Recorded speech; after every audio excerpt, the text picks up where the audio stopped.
ناظرین و سامعین اکرام، آج ہم بات کرتے ہیں مرزا محمد رفیع سودا کی، جنہیں قصیدے کا نقاش اول بھی کہا جاتا ہے۔ آپ کا نام مرزا محمد رفیع تھا اور تخلص سودا لکھا کرتے تھے۔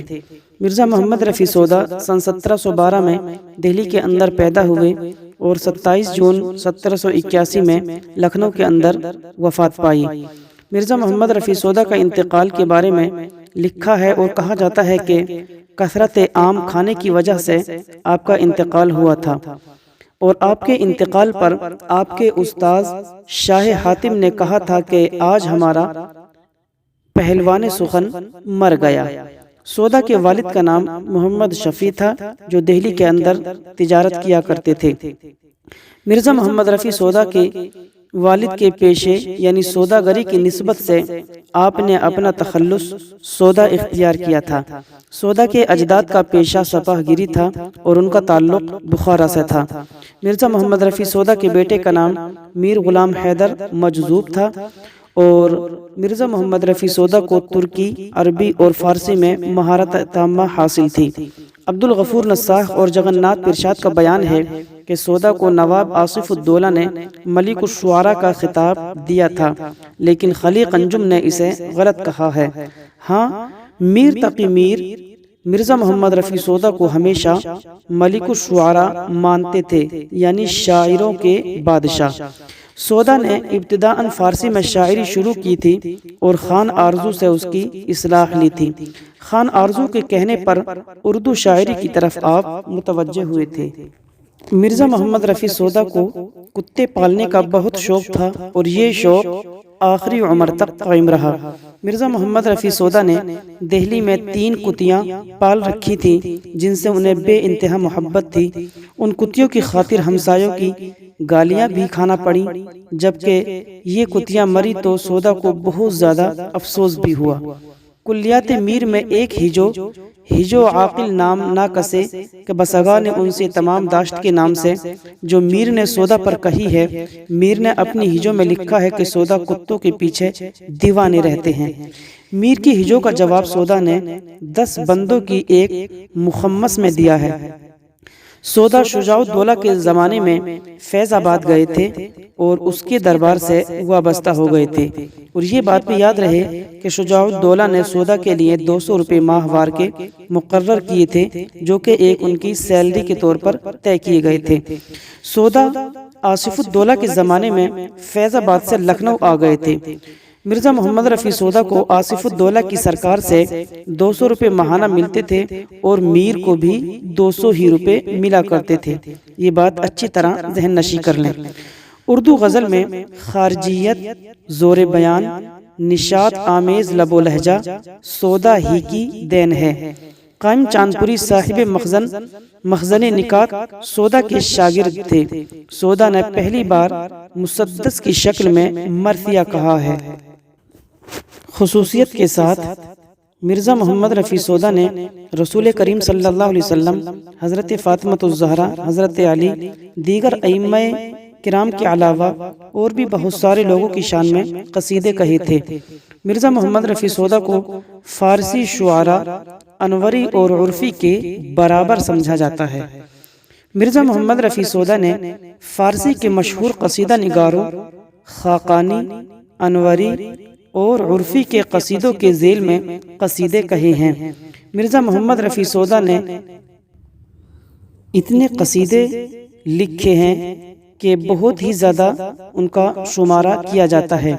ہاں، البتہ ہجویہ قصیدے، یعنی جن قصیدوں کے اندر کسی کی مذاق اڑائی جاتی ہے یا کسی کی برائی بیان کی جاتی ہے، ایسے قصیدے بہت زیادہ لکھے ہیں۔ اسی وجہ سے مرزا محمد رفیع سودا کو ہجویہ قصیدے کا بانی بھی کہا جاتا ہے۔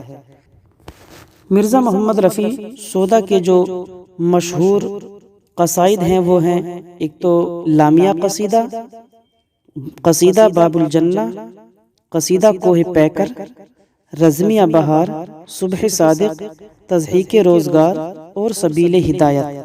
یہ ایسے مجموعے ہیں جو بہت زیادہ شہرت یافتہ ہیں۔ آئیے اب بات کرتے ہیں کہ مرزا محمد رفیع سودا کے بارے میں کس نے کیا کہا، یعنی ان کے بارے میں مختلف آراء و خیالات۔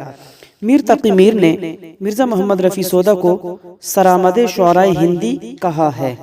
ساتھ ہی میر حسن نے سودا کو قصیدہ ہجو میں صاحب ید بیضا بتایا ہے۔ لچمی نارائن شفیق نے ان کے سریر کلک کو ہمدم اعجاز مسیحا سمجھا ہے۔ مصحفی نے سودا کو قصیدے کا نقاش اول کہا ہے۔ اچھی طرح سے اس بات کو یاد کر لیں کہ مرزا محمد رفیع سودا کو قصیدے کا نقاش اول مصحفی نے کہا ہے۔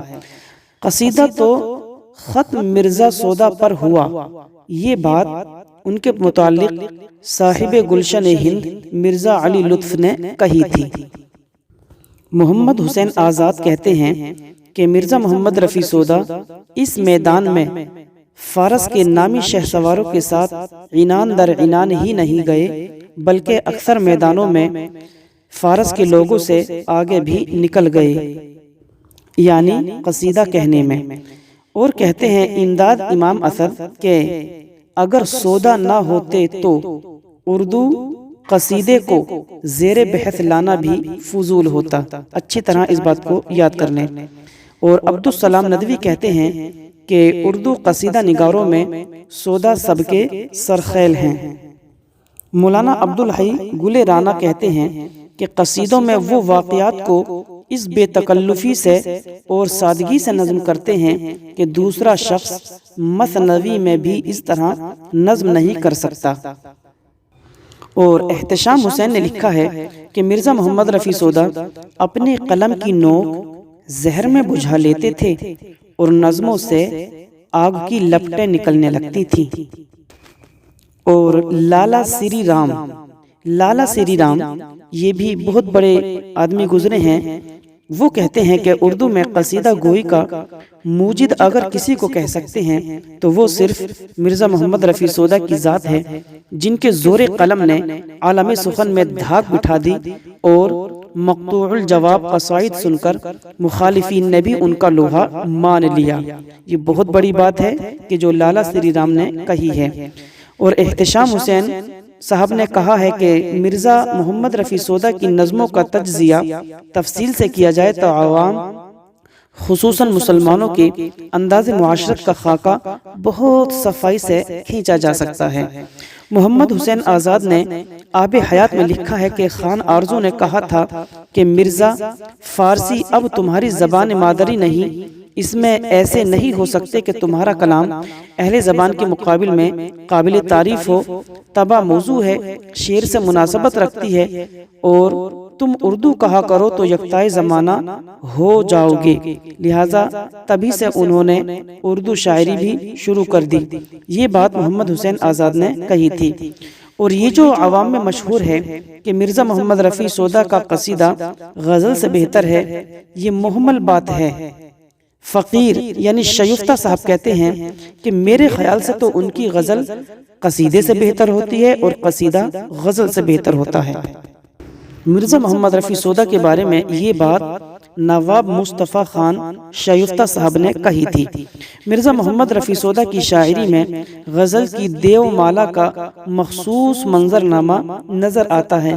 یہ بات تبسم کاشمیری نے کہی تھی۔ اور ناظرین، سب سے آخری بات مرزا محمد رفیع سودا کے بارے میں جو ہم کہنے جا رہے ہیں وہ یہ ہے کہ وہ قصیدہ مرزا محمد رفیع سودا کا کہ جو نعت رسول کریم صلی اللہ علیہ وسلم کی تعریف کے طور پر انہوں نے کہا تھا وہ ہے: ہوا جب کفر ثابت ہے وہ تمغائے مسلمانی، نہ ٹوٹی شیخ سے زنار تسبیح سلیمانی۔ یہ قصیدہ مرزا محمد رفیع سودا کا مشہور زمانہ ہے اور سب سے زیادہ اس کو شہرت ملی تھی۔